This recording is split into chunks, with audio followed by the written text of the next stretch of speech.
around. Look, let's put it this way. If I'm drying them in the gym, I'm getting both of them in one blast. All right. Well, this says nothing about my balls. Trust me. My God. Let's skip ahead to sound advice.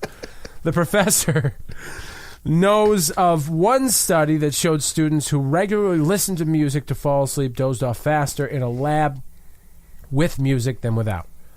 But as there were only around 12 participants, he doesn't think that was a great sample size. Can't listen to music. No, because then I'm you wake up to it. And I'm looking forward to the next song. And also, if it's a good song, I'm like, oh, this is a great song. And then I want to listen to the song instead of fall asleep. You're a Kiss fan. What do you know about good songs? Wow. Really? Yeah. Really? You brought out of nowhere. Really? Left field, did you? Wow. Exactly. This is from a guy that listens to fucking Ricky Martin. Ricky Martin. Oh, my God. You took a false jab at me. Like, that's how hurt you were. That you had to make up that I listened to Ricky Martin? Right, that's all I can come up with. Wow. I don't know who you listen to. Because you're living la vida loca. Didn't you mention, a couple of weeks ago, you mentioned some band that sucks that you really like? I forget. Again, you're fabricating this. We weren't together a couple weeks ago. No, the last time we were on... Oh, my God, you're a lie machine right now. Oh, the last time we were together, what did I say? I forget, was it like Coldplay or something like that? You do forget. You want to know why you forget? Because I didn't say it. That's why. All right, move on. Okay. 1, 2, 3, 4, 5. Once I caught a fish alive. Cinco. All right, you got this one, buddy. Oh, this is great. This is great. Trust me, it's great. This is such a if great I just story. say a bunch of positive buzzwords right now, you're going to really appreciate it. Amazing. Now, you know me, my act, I love a good slur. Yeah. I love a good... I think we've used a few today by accident. Slur. Yeah. I love a good insult. I love it. There's a food truck. Uh-huh. You know, that's all the craze now is food trucks. Everybody loves a good food Everybody truck. loves a good... I love food trucks. Years ago, I used to fear them. Who feared For good them? reason. You did? No, people. Why? Why would they fear them? Because standards, food regulation standards. All right. Anyway, there's... I don't know what you're talking Cleanliness about. and such. No, anyway, shut up. Yeah. Anyway. You shut up. Shut your mouth. I love our arguments. Fuck you, no, fuck you. Fuck you. Shut up, no, you shut up. Anyway, up in Albany, New York, there's a food truck called the Wandering Dago. Okay. All right. Which Italian is food. Italian slur. Yeah. Which would, and you would assume it's Italian food. Yeah. Very good. Great place. Good food. Everybody liked it. And the guy is Italian. And the Empire State Plaza, which is right there in Albany, New York. That's all they have. That's their big building. That's the big plaza. It's government offices. Yeah. That's where the Wandering Dago had set up. Well, the New York State booted them from there, saying that they could not have a truck with that name on the side because it was offensive to Italians and that it was insulting and that it was just racist and made people feel uncomfortable in this era of where anything can trigger anyone's emotions. Well, they went to court and they won an injunction. The Wandering Dago is going back to Empire State Plaza. Good.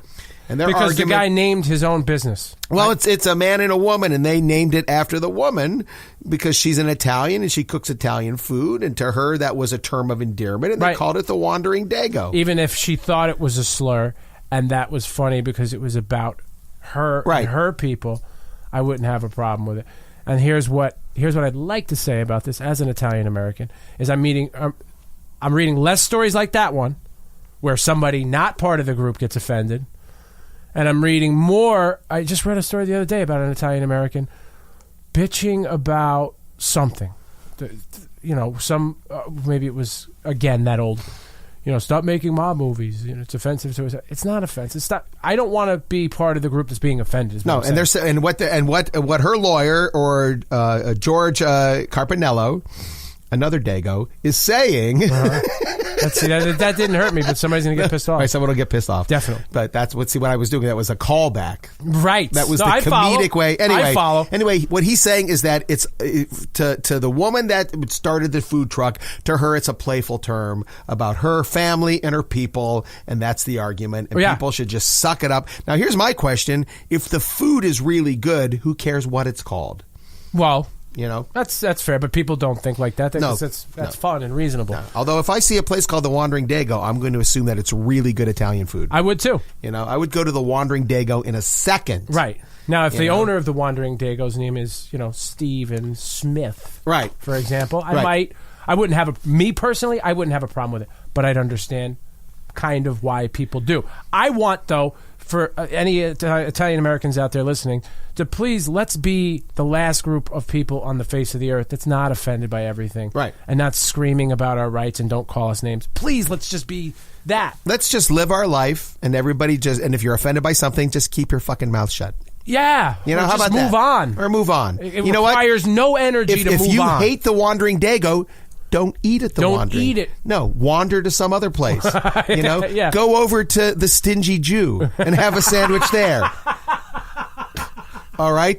Walk down the street. I didn't know Brad Axelrod opened the deli. Walk down the street to the Confused Pollock and get something there to eat. Yeah, I hear you. Okay? Man, this was... I knew you'd find your way eventually and do this for us both. Right. But I just didn't know when. Go to the drunk Irish place, the Drunk Mick, all right, and have something to drink. Yeah, Stay away from the Wandering Dago if it's such a problem, all right? I've just basically told people...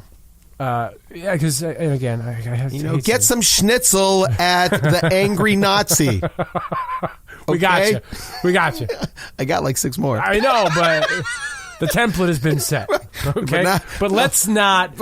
Let's not cruise headlong into an accident. Because the next 6 could really get us in trouble. I know. Because I know you were running out of the ones that we might be able to get away with. Well, you noticed everyone that I brought up were all white. Yeah. Which is good, because I can say that, because I'm white. Okay. But believe me. Baby, stop talking. Believe me. The Haitians weren't getting out unscathed. Mike, why do you have to talk like that? Well, I'm talking to you the way I want to talk to you.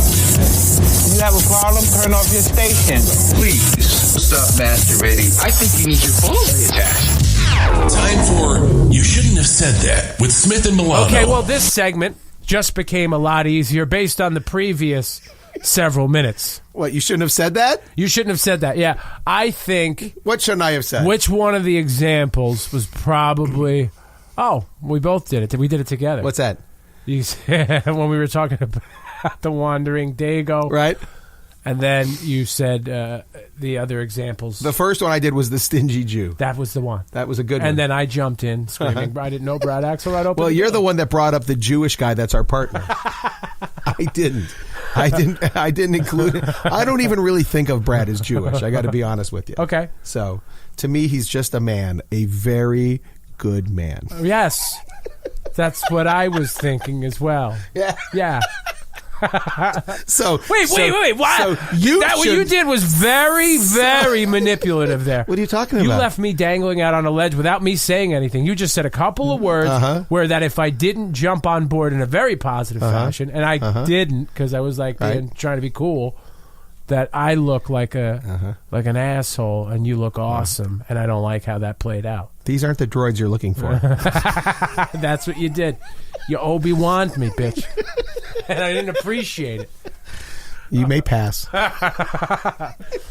Hey, we got to tell you about our amazing, amazing sponsor. Speaking of Brad Axelrod, he is the head cheese of Treehouse Comedy Productions here in Connecticut for almost 35 years. They have clubs all over Connecticut, so you have no excuse not going to see any of their shows. They're in Westport, Windsor Locks, Branford, West Haven, Newtown, and very soon in Danbury. TreehouseComedy.com for all upcoming shows, or you can call the box office at 203-230-8700.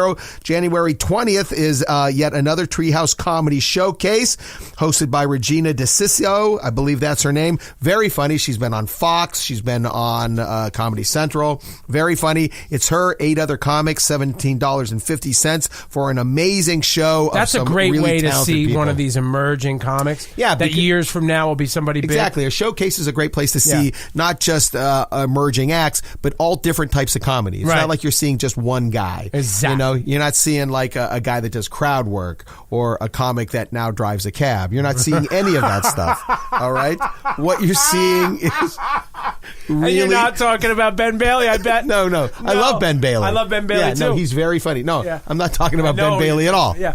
I'm not talking. Okay. You know who we're talking about. Yeah, you know what we're talking about. Anyway, so that's coming up this weekend, January 20th. January 27th at the Thimble Island Brewing Company in Brantford, which I just played a couple of weeks ago. Mm-hmm. Great place. That's what I hear. The beer is amazing, so it's really, really good. They're having 2 headliners. They're having Johnny Rizzo and Rob Falcone.